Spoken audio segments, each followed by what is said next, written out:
Well, hello everybody. My name's Murray Goldberg, and I guess the very first thing I'd like to do is acknowledge the unique and unfortunate circumstances that cause us not to all be together in a room. One of the things that I look forward to most every year is Roberta's conference in New York. I always meet a lot of very interesting people and hear a lot of very interesting discussion. And I'm really glad that Roberta has decided to make some form of the conference this year, albeit with each of us in our own locations. So I know a lot of people are suffering around the world right now. In our own office, I dispersed everybody to their homes about, I guess, over 3 weeks ago now, actually.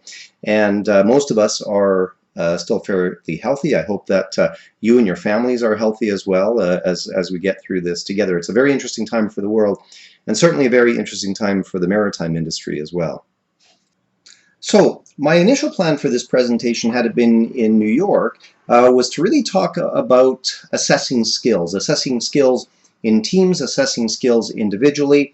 I mean, this is something that's really been missing from the maritime industry and frankly from e-learning in general, so I wanted to talk about that. And that was going to take up the entire presentation.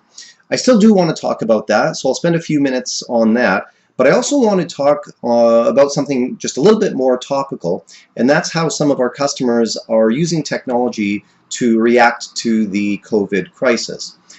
We've learned a lot from our customers. They've been very innovative with the tools that they have, and I think by sharing some of that with you, it might give you some ideas on how you too can just make the transition back to normal operations a little bit more smooth when that happens, and how to cope a little bit more easily in the meantime.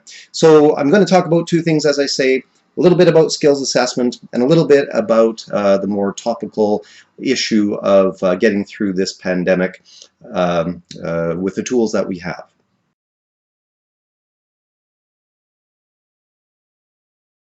Now, the assessment of observable skills has been something that's been very interesting to me for many years, because if you think about what e-learning has brought to us, it's brought to us the ability to convey knowledge through online learning and things like that.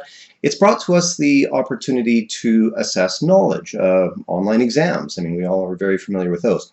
It's also brought to us, especially here in the maritime industry and in some other industries, the ability to train and impart skills. Simulators are a very good example of that. But what has it brought us in terms of the ability to assess skills? Actually, it's brought us next to nothing. I would say, in fact, probably nothing in terms of the ability to assess skills. If you go to any simulator facility, if you go on board anywhere, how do we assess skills now? Well, typically there's somebody, some expert, who really understands the skill that's being observed, that's being performed, and that expert is standing there maybe with a form to fill out, a paper-based form. He or she is observing the skills and then making some notes in the form. Well, what's wrong with that? Well, there are a few things that are wrong with that. First of all, that kind of assessment relies a tremendous amount on the ability and the expertise of the particular assessor.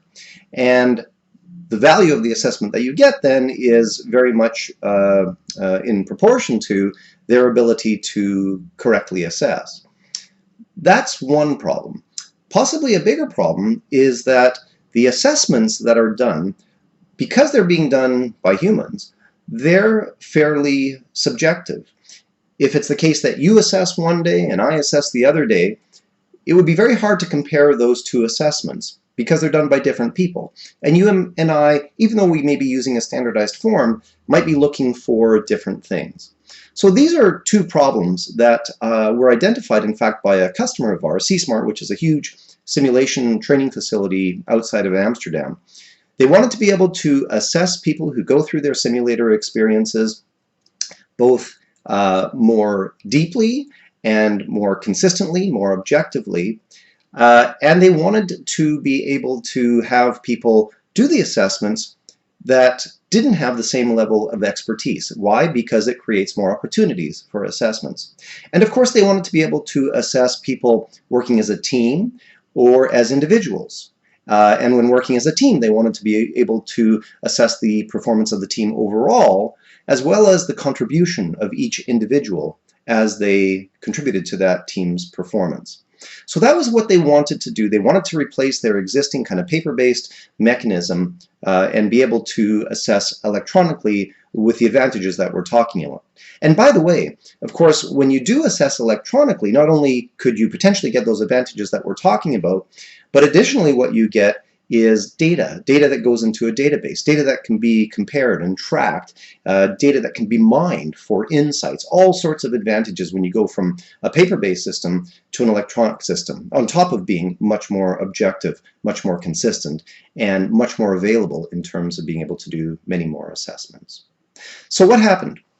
What happened was CSmart worked together with us and also a German human performance factors group, and we worked together to effectively build the framework for what these computer-based assessments would look like. And out of that was something born called the SEAS program, and that resulted in creating an online web-based tool that was actually meant to be a prototype originally, with which they could do all of their assessments. It turned out that it really took off at CSmart, and the prototype itself ended up being used in all of their assessments as far as I know right now, a tremendous number of assessments, and it's still being used. CSmart's an enormous facility. They have their own hotel. They have a lot of people going through it. So what happened since then was, based on that success, our friends at Carnival said, well, look, there are so many more things that are skill-based that we should be assessing. I mean, the obvious ones, drills, fire drills, lifeboat drills, those kinds of things. And frankly, even beyond that, just about any human skill can be assessed, and we want to be able to do that. You can imagine things like assessing things like customer service or somebody entering a confined space. All of these things are very, very important to performance. They're very important to safety, and therefore, shouldn't we be increasing opportunities to assess them and be able to give feedback on those assessments, identify gaps, and make sure training is improved to close those gaps, again, to ensure that people are performing safely. And so when Carnival decided to kind of hold that view, they asked us to build an app. We call it the Skill Grader app now, and the Skill Grader app is a tool that's used to assess teams or individuals in any observable skill performance. It's in beta right now. I'll show you, I'll mention a couple things about the basics of it, and I'll show you a couple screenshots from it, just to give you a sense of what it is and where it's going. So, how does the Skill Grader work? Well, the basic scenario is that the Skill Grader is an app that runs on a tablet. We have a new version coming out soon that'll also allow it to be run on a smartphone. The way Skill Grader assessments work is that, let's say I'm performing some skill, maybe you can see me doing it, maybe I'm doing it as a member of a team, and you as the assessor are standing there with your tablet or your smartphone with the app running and with effectively a form on it. We call it a form. It's really just data effectively that corresponds to the skill that I'm demonstrating.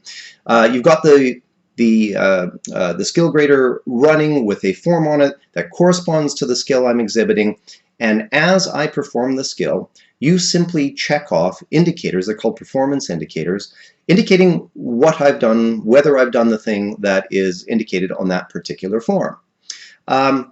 There are a couple things that are interesting about these forms. Again, first of all, I've already mentioned that the form is built to correspond to the skill that's being assessed, of course. So you might have one form for entering a confined space, another form for a team doing a fire drill, a different form for somebody serving a coffee, a barista. And obviously each of those forms are meant to track and meant to assess important indicators of performance. So as the skill is being observed, as I say, the assessor goes through and just indicates yes or no whether or not they have observed either a team member or the whole team doing some indicator, doing some performance indicator. So for instance, maybe there's a fire. Did somebody alert the crew or the captain to the fire? Well, that's a yes or no. So you indicate yes on the form because somebody did. Did somebody identify the kind of firefighting equipment that is needed? Yes. Okay, so I indicate who actually indicated that. Do people don their PPE correctly? Yes or no, or maybe each component of it is a yes or no question. So you go through, and as the skill again is being demonstrated, you go through and mark these performance indicators, yes or no, as to whether or not each of these items was observed. Now, first of all, note that these are all yes or no questions, as I've just said. And there's a reason for that. Instead of asking, take a look at what they're doing and rate it as a 3 out of 5 or a 4 out of 5 or something like that, all we're asking is, did this happen? Not how do you rate it. Asking whether or not something happened, you're much more likely to get consistent results. If I'm assessing one day and you're assessing the other day, we're both much more likely to agree on whether something happened than on whether we would rate it as a 3 out of 5 or a 4 out of 5. So that's one aspect that's very important for objectivity. The second thing that's important is that a lot of the time we're assessing very fast-moving environments, possibly with very large teams. I mean, we've tested this with teams of over 25 people performing a skill together. In such a fast-moving environment, you don't want the assessor retreating into his or her head thinking, was that a 3 out of 5 I just saw or a 4 out of 5? All you want them thinking is, did I see this? Yes. Did I see this? No. Did I see this? Yes. And so they can keep up with a very fast-paced environment without having to think, without having to think too deeply, which just means they miss what's going on in front of them. And that's very important as well. So we get consistency and we get the ability to keep up with what's going on. Now, what happens after the skill has been fully demonstrated and the assessment is done? What happens is there's an algorithm in the back end that chews through the data based on whether, what markers were important, how they were weighted, what's critical, what's not critical, all the timeliness of things, because everything is timed, all of these things. And what you end up with is a very interesting and sophisticated report, which provides incredible insights, actually. It's surprising and remarkable the kinds of insights that you can get by just indicating whether or not something happened during the performance of a skill. So we've seen wonderful forms built by, again, CSmart is a good example of this, assessing, the one I'm thinking of was a collision scenario. And just out of what people do in the collision scenario, obviously you get indicators of, was performance safe? Did they do all the right things? Where are the gaps? That kind of thing. But even insights such as, was this person's level of assertiveness appropriate? Was this person's conflict resolution skills used well? Were they used well? All these kinds of things, amazing insights. So let me just show you what one of these forms can look like. So here's an example of a form on the Skill Grader app. You can see across the top there are a number of people being assessed. Down the left, there are a number of performance indicators that the assessor is looking for during the performance of the skill. Some of those performance indicators are, or rather relate to the entire team, and therefore there's only one checkbox that you check off if anybody on the team did it. And some of them relate to each individual. And just to look at a couple examples of them, this is emergency response behavior. Did somebody provide clear evacuation instructions? Were the doors closed and latched? And so on. Now, once the skill has been completed, maybe it was a drill, once the drill is complete, but once the assessment's over, what you end up with is a report that looks like this. And the report breaks down overall, how did the team do? Is this team proficient? And how did each member of the team contribute to the overall team performance? So how did each member do? Where are their gaps? Where do they need retraining? And so on. So what you get is a very detailed view of the various aspects of performance and various insights for the team as a whole and each team member. So the state right now of the Skill Grader is that it's in beta. We have people at Carnival starting testing of it. And what's very interesting about it is we've found interest obviously all over maritime, because this seems to be a need that isn't being met elsewhere. But we see it outside maritime as well. As I say, there are very few places where people's observable skills aren't important. And when they're important, we want to assess them to make sure that we can improve the performance of them. We have people who have looked at this and who've tested it out and who have an interest in it, from airlines to, of course, all aspects of maritime, to military, to emergency response industries, all over the place. And so it's been very, very interesting. So keep tuned, because there will be more information on that, no doubt, over the coming year or so as it's launched out of beta and as we start to get more feedback from it. But as I say, it's very exciting for us right now because it seems to complete the kind of last quadrant of this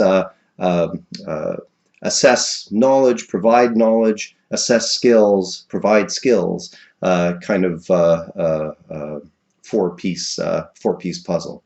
So anyway, on to the next one now.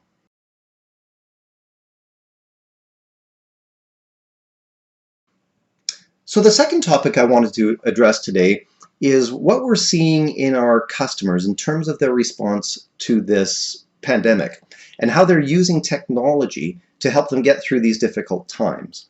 And the reason I wanted to share it with you is because they've truly impressed us, to be frank.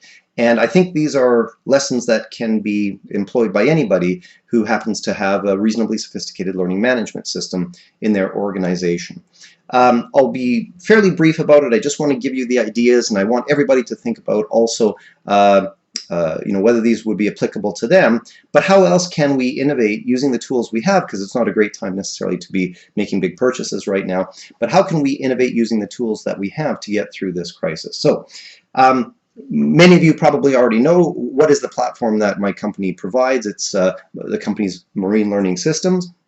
And we provide a platform to disseminate training, to disseminate assessments, to disseminate content, any kind of content. It doesn't have to be courses, out to crew in the maritime industry. So most of our customers use it to put up training courses and assessments and all the resources that people would need, deck plans, those kinds of things. And on top of that, because we're oriented specifically to the maritime industry, we also have the ability to install remote training servers, we call them. They're basically just vessel-based instances of the platform, and those synchronize with shore. So if you have a video that you want to put up, you can put it up on the shoreside server, and the platform will take care of it and immediately synchronize it out to all the vessels so that that video is available to your vessel-based crew, regardless of the state of connectivity. So that's what the platform does. So how have people been using it? Well, it ranges from kind of expected but useful all the way up to fairly innovative. So I'll start with one which we've seen a tremendous amount of, and that's for the dissemination of COVID-related training. We see that all over the place. There are a lot of great videos and great training courses out there on things like separation and surface cleaning and all the kinds of things that you would expect that are necessary in response to this pandemic. Seagull has a very good video that they're making available for free, and there are many others as well. So we've seen that be loaded onto our system in many of our customer installations, again because it synchronizes automatically. The platform does out to the vessel. That just means that that training is now immediately available on the vessels. And of course, any LMS such as ours will allow for tracking. It will allow for assessment, so you can see who's done it. If you put a little exam up, you can see who actually understood it, who didn't understand it, see where the gaps are, that kind of thing. That's expected, and we've seen that a lot, and that's great. The second thing that we've seen is we've seen people cancel their face-to-face training instances and instead put their training online. A large ferry operator in the US sent us a lovely note just a week or two ago saying that they canceled 30 or 40 in-person training sessions. They've moved it online because in order to be able to comply with CDC guidance, they've had to make safe places for training, and they could not do that with in-person training. So what they've done is put it all online on the system. It's very easy for them to do, apparently, and now people are training in safe environments in their home, wherever they happen to be, physically separated as they need to be, but they're able to keep their training up, they're able to keep compliance up. And the third thing that I wanted to mention briefly, because we saw our largest customer do this, and I thought this was just a fantastic use of the technology that I probably wouldn't have really thought of. So we have a very large cruise customer, and they have hundreds of thousands of employees. They have crew, thousands of crew on each of their vessels. They've got 100 vessels spread around the world. And one of the biggest challenges that any organization of that size would face, of course, is communication. It's getting the word out from management to the people on the various, in the four corners of the earth, making sure that they understand what's going on, quelling rumors, reassuring people about the company response and their jobs and what's happening. I mean, that's critical, because in a crisis like this, lack of communication is just insidiously bad. We all understand that. So what this customer did is the president has been making these video podcasts, which really are wonderful if you ever see any of them. Again, very reassuring, very transparent and open in terms of the information they're providing to the group. They've been making these video podcasts, and they put them up on the system. And again, because of the nature of the system, that means they're now available on all of the vessels in every corner of the world. And the crew members have access to the direct words of the president with a reassuring face right there. And it's just been very interesting to see. So it's been used as a communication mechanism, kind of an ad hoc communication mechanism from management down to every single person in the company. And I thought that was a really innovative use. I thought that was very intelligent because, and very insightful, because it recognizes the problem, which is lack of information, right? And lack of information, as I say, can be just a terrible problem in times like this. And I think it's impressive that they were able to do that, and impressive that they had the foresight to do that as well. So I can't show you any of those because these are customer sites, and so there's a privacy issue, but I just wanted to share with you what they're doing and how insightful it is, and again, how they're making very good use of the tools that they already have. And as a company, it's really inspired us, because what we are going to be doing is offering to the industry an at cost or below cost kind of offering that is really geared at recrewing, recommissioning of vessels as operators come out of this crisis. We're certainly not going to make any money off of it. We'll probably lose a little bit, but the intent is to support back to this industry that supported us so very well and helped us almost double every year for the last N years. We want to give back a little bit and want to help people get back on their feet, help operators get back on their feet, and we'll do that using the inspiration that our customers actually have given to us. Anyway, I hope that makes sense in terms of understanding what people are doing with their existing technology.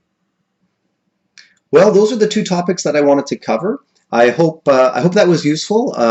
I'd like to say I enjoyed this. I actually did enjoy it, but I can tell you that I didn't enjoy it as much as I know I would have enjoyed being there in person with you. Please stay healthy. Please, I hope your families all stay healthy. And I look forward to seeing you next year back in New York when things are back to normal, or at least as back to normal as they possibly can be, and getting to give Roberta a hug when we land in New York and get to see all one another again.